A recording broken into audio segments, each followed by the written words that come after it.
Hi guys, welcome to McKola TV. So the international break has bored me stiff. I'm so bored. I hate international football. Now when a World Cup or a Euros comes around, I don't mind it at all. I really don't mind it. But these breaks, I just can't deal with them now. Granted, for United, this break has come around at a great time. We've had loads of fixtures, got a couple of injuries. So, you know what? The team probably needed a rest. But the fact a lot of our players are travelling all around the world doesn't really mean they are getting a rest. And yes, a few of them will be, but I just hate the football. It's so boring. Did anyone watch Germany-England the other day? I didn't. I gave it a miss because I thought it's going to be boring and England are going to lose. So, you know, it's the same old story. But yeah, I just can't deal with any of this international stuff.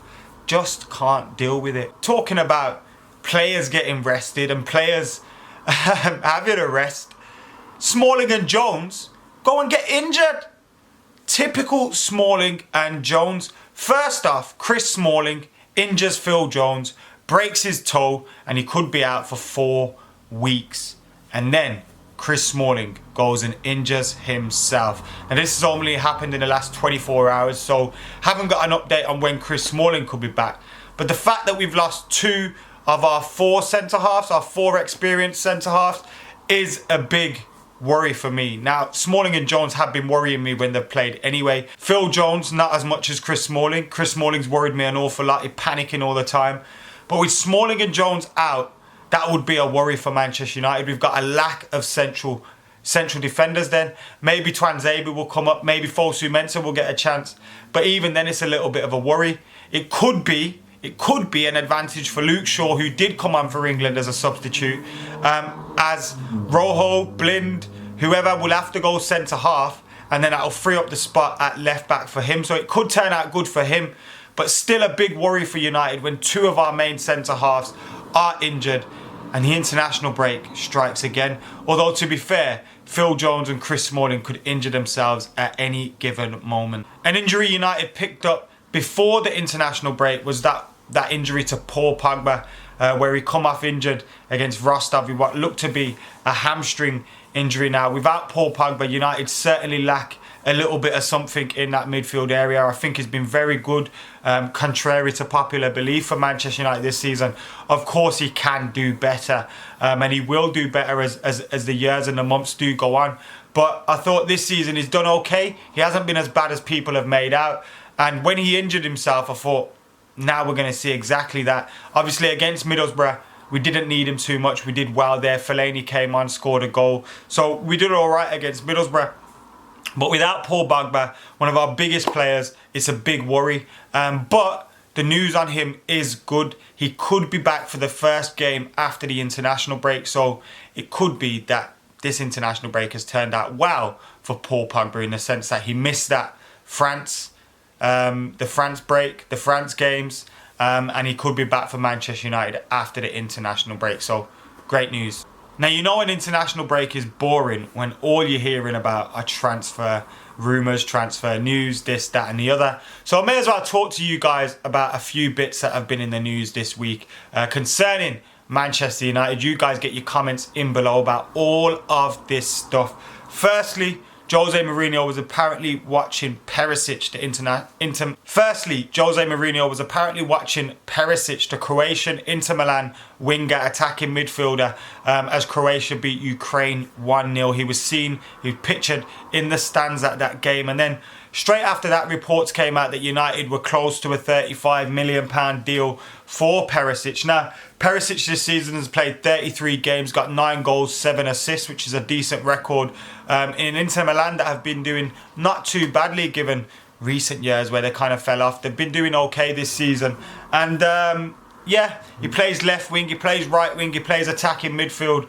And he's linked with Manchester United. Now, this is a player that, of course, with Jose Mourinho's track record in terms of buying players, for Manchester United, first of all, whoever resigns this summer, I'm happy with, because I trust his record. But even Perisic, if we missed out on him, I wouldn't be too bothered about that. They say Chelsea and Liverpool are also interested in him, and Jose Mourinho flying out to watch that game could bring us closer to completing the deal. It'll be interesting if we did sign him. What does that mean for Mkhitaryan, Mata, Martial, etc.? Is Zlatan Ibrahimovic staying? Because then that would mean an awful lot in terms of Martial and Rashford as well, because then if we brought in an extra striker or an extra attacker, you wouldn't be too surprised by that. So it's interesting one. Jose Mourinho, he seems like a Jose Mourinho type player, hard working, but he's got that ingenuity and the craft as well. He's got goals in him and assists, as we've seen by his record this season. He's played for Dortmund as well in the past, as well as Wolfsburg. So he's well experienced on the European scene, the football scene, and it'd be an interesting one, but I wouldn't be gutted if it didn't happen.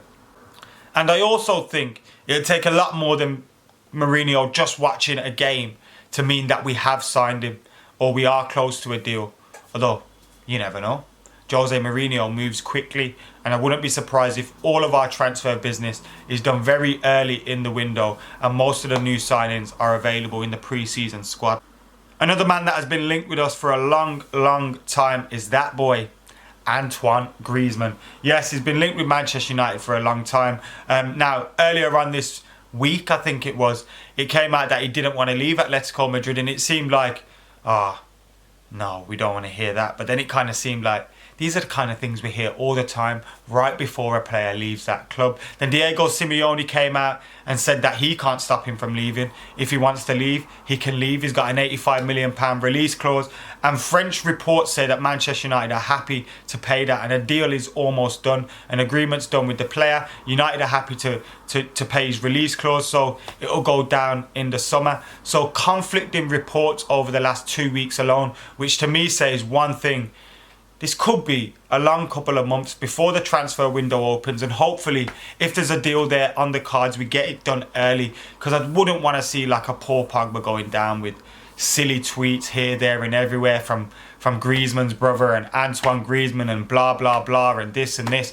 I don't want to hear all that. I just want the business done early, and Jose Mourinho likes to do that too. Another young forward linked with Manchester United this week now is a fantastic player. Let's get that out of the way first. Kylian Mbappe, or Mbappe. Remember that? Yeah, him. Anyway, Kylian Mbappe. Yeah, another young forward linked with Manchester United. But this one's a little bit different, because I think Griezmann, if he comes, he's a replacement for Wayne Rooney, long-term replacement for Wayne Rooney. But signing Kylian Mbappe could cause Rashford, Martial to get less game time. Do we need another young forward in that mould? Do we? I don't think so. Now, Mbappe, if you sign for Manchester United, I'd be excited as fuck. It'd be amazing. Imagine having Martial, Rashford and Mbappe at the same team. But if Griezmann comes as well, I think it'd be either, even though they're not similar in the way they play. Will Zlatan be staying? There's so many questions that come off that. So I'm not too sure. Griezmann to me makes more sense, because Rooney is likely to leave in the summer. And Griezmann coming in, he can play off the striker, he can play out wide, he can play up top. And if Zlatan stays, Martial and Rashford, they know that Zlatan's soon going to be gone. So bringing in another young forward to me would say otherwise to that. And I think that would be a little bit of a worry to the game time that those players can get. So there's loads of question marks over these attacking areas for Manchester United at the moment. We've got Henrik Mkhitaryan, who's fantastic. Juan Mata, who's been doing fantastically well for United. Anthony Martial. So many players here. Then you bring into Rashford.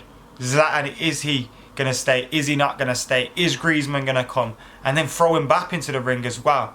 Crazy. I think there'll be a lot of clubs after this guy though, so his fee is going to be well and truly up there. Could he be the first £100 million player? Guys, get your comments in below. What do you think about all that we have discussed today? Hope you enjoyed the video. Just thought I'd give you a little something to break up the international break. Did you see the FIFA video that I released yesterday? If not, go and check that out. If you're not subscribed yet, then go and do that right now. And for now, guys, I'm Adam McKola. I'm out of here.